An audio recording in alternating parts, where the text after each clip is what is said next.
Hello Tuesdays, it's Gav and welcome to another one of my videos. Today is the second part of the vlog on this Tartar Miniatures Warrior Planes bust. Well, I've got a fair bit completed, well I won't say completed, but a fair bit more painted. Obviously, as you can see here, there's a lot of beadwork. I'm just doing my own thing as it comes to the beads. My whites aren't, they're the Vallejo whites, and they're not massively strong, if that makes sense. They're not as good as some of the, I think, is it that German Schminke white, Schmink white, something like that. Whether Kirill Kanayev's using that on those, but his whites are a lot more hard hitting on this cold colour anyway. So I'm going to probably, on the square, I haven't painted this apart from giving it a white background. I have painted it once, or even twice, and wasn't happy with the design, so I've painted it out. I'm hoping to put a bit of white on there, but yeah, there's bits to do still. I haven't done the feathers yet. Obviously this square of beadwork here isn't done, nor are the beads around the neck. So let's, rather than talk about something that you can't see, let's actually get it under the lights. First, let's go back slightly. How's that? Right, we have most of the headdress, or all the headdress, done really, apart from I'll always go around right at the end and spend an hour or two touching up areas that need that bit extra in. As I say, I'll put some cracks in the horn here. I said that one's probably going to need just a bit more glazing over it, just to dull it down slightly. Quite happy with the face. I didn't want to go too dark. You can do, you look at the old time planes photographs, you know, from the 1880s period, and obviously they could be a lot darker than that. I've seen them a lot lighter than this as well, so it really was, you know, pick the hue of your colour and go with it really. So I've decided to go not too light, not too dark, straight down the middle really. I'm not going to try and do the highlights type of colours that Kirill Kanayev have done. He's a world-class artist, and I'm not about to start trying to, you know, mimic him and fall flat on my face. You know, I'm doing my own thing and building my skill levels up as I go. So maybe one day I might be able to paint like Kirill Kanayev, but then hey, hell might freeze over before then. But no, the face, I'm quite happy with the eyes. I think the light reflections in them are quite good. Obviously he's looking off to one side. The lips, I've just got to do a tad more to the lips, I think, and a bit more. There's not much hair showing there. He's painted his grey, I wanted mine black, just as a bit of a demarcation between the face and the lighter colours of these plumes. Well, not plumes, but these fur adornments, if you want to call them that. The red here is like a painted leather piece of leather painted, in this case red. There needs to be a bit more work done to that one yet, so that's just really a work in progress. I want to put some scratches in and move the colours around slightly. I've done a tiny bit of non-metallic metal on the you know, on the fastenings, probably to his buckskin. I'd imagine that's fastened to. As you can see, no beadwork, as I said, has been done. Tried to paint that, as you can probably see, a couple of times and just not been happy with it. So that's been painted out white. I might, as I said before, try and leave some white in there, because I did use a fair bit of white beads. My whites just aren't strong enough to look the part, if that makes sense. Not in a cold white anyway.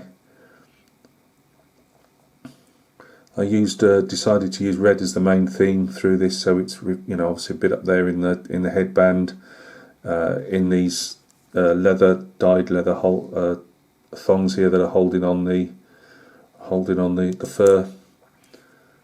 I've still got a bit to do on the, whether you want to call them scalps or whether you want to call it horsehair, but there's a bit more to go on that. I'm not 100% happy with the purplish look on these, so that might be. They were red originally, and it was just a bit too much red, especially attached to the beadwork. So I gave it that colour, but I'm not 100% yet. I'll decide on that when we get towards the end. The back, I've done, I believe, is it the yellow, red and black are the First Nation and Native American, the main colour for the that goes over the whole indigenous people. Believe I'm right on that, but I'm not right on a lot, so don't quote me on that one.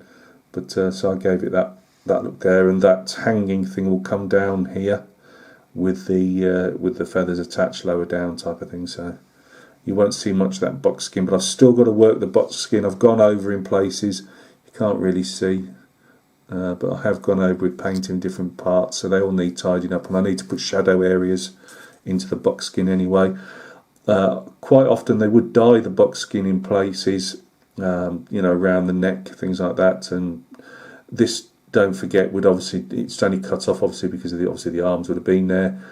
So I did think of putting the blue band around here, and I thought no, because normally there'd be obviously arms attached to it. So I hadn't seen any in that configuration. I've got to go darker yet on these buckskin fringes yet. I need to put some more shadow areas in here yet, but I needed to. Sometimes, I don't know how you guys work, but things fall into place, if that makes sense. It's not so much getting bored with an area and moving on to something else, because if you do that often it starts throwing your old work off. But sometimes it sounds a bit arty, but if you paint, if you want to know how something else might have a feel and look, you paint what's around it, if that makes sense. It doesn't really, does it? So I moved on to the buckskin fringes anyway, and they do need, as I say, they do need some darker shadow areas yet. The fur I'm quite happy with. Done lots of cross hatching and that. There's a couple of bits I just want to make. I need to glaze in slightly probably around here. It's a bit too stark a line, but it has that fur type look to it. I think so anyway. So yeah, that's the progress we've made. As I say, the face, you could put more shadows in if you wanted to, but what I'm trying to do is pick out the different raised areas of skin, as you would do on a Caucasian skin. So I didn't particularly want to make it overall darker. I'm actually, to be honest with you, I'm quite happy with that. As I say, maybe a tad more work on his hair itself, but I want to leave that fairly dark, as I say, as a bit of a demarcation line. What I'm working on next is this bead square here, and then obviously this whole area, the beads and whatever.